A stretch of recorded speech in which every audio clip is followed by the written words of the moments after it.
Père. Mooy ñàkk yar. Yow nag ñun bu yàgg di tax julli woo. waaye damay yaa ngi fekk mooy nga ay du tax julli woo. ana Abdoulaye moom da ngaa war a julli. te Abdoulaye si biir jiite bu ñu julli ba pare. waaw kon kay wàcc na ma Abdoulaye jiite na leen ngay wàcc na ma. loolu man mënoo maa yow yaa ñu war a jiite de. waaw léegi Abdoulaye mën na kay mën na ba ñu jiite léegi man wàcc na ma bàyyi leen ma nelaw.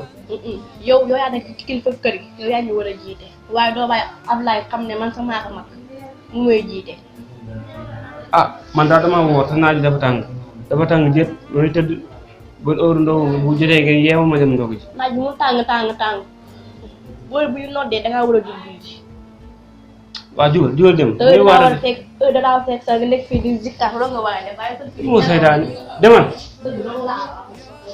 waaye lu tax ñu noddoo pare bu mu dugg fii loolu naa day nelaw rek dara nekk ci kër.